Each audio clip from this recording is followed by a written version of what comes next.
இன்றைக்கி எங்கே இருக்கிறோம்னாக்கா ஆறுமுகம் கொண்ட முருகர் கோயிலில் தான் இருக்கிறோமோ. என்ட்ரன்ஸ்லேயே நம்மளுக்கு விநாயகர் தரிசனம் கொடுத்தாரு. அவர் முடிச்சுக்கிட்டு நம்ம போனோம்னா மேலே குகை மாதிரி ரெடி பண்ணியிருக்காங்க. அதுக்குள்ளே அந்த குகைக்குள்ளே வந்து தியானலிங்கம் அருணாளேஸ்வரர் இருக்காங்க. அவரை முடிச்சுக்கிட்டு நம்ம வெளியே வந்தோம்னாக்கா கீழேருந்து மேலே பார்த்தோம்னா மலைக்கு மேலே ஆறுமுகம் கொண்ட முருகர் இருக்கார். அவர்கிட்ட தான் நாங்கள் போன அன்றைக்கி நல்ல ஒரு பூஜையும் அலங்காரமும் சூப்பராக இருந்துச்சு. எங்களுக்கு பார்க்க நல்ல தரிசனமும் கொடுத்தாரு. எங்களுக்கு ரொம்ப கண்குளிர நாங்கள் பார்த்தோங்க.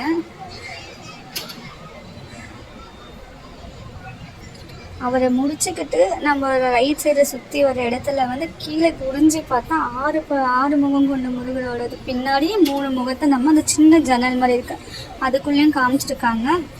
அதை முடித்து மேலே அந்த மூலஸ்தானத்துக்கு மேலே என்ன பண்ணியிருக்காங்கன்னா செவுத்துலலாம் வந்து முக்கியமான பழனி, திருச்செந்தூர், அந்த சாமி இது கோவிலெல்லாம் பழனி எல்லாம் கொடுத்துருக்காங்க. பெயிண்டிங் பண்ணியிருக்காங்க அழகாக. அதெல்லாம் சுற்றி பழமுதிர் சோலை அந்த இதெல்லாம் பெயிண்டிங் நல்லா பண்ணியிருக்காங்க.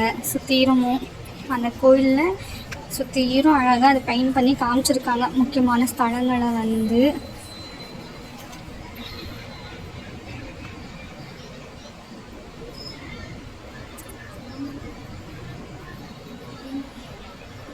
அதை முடிச்சுக்கிட்டு நம்ம வெளியே வந்தோம்னா நின்று பார்த்தோம்னாக்கா திரிசூலம் அந்த குகைக்கு மேலே இருக்குது. திரிசூலம் அங்கத்துலேருந்து நம்ம மலை மேலே நின்று பார்த்தோம்னாக்கா வியூ பாயிண்ட் சூப்பராக இருக்குது.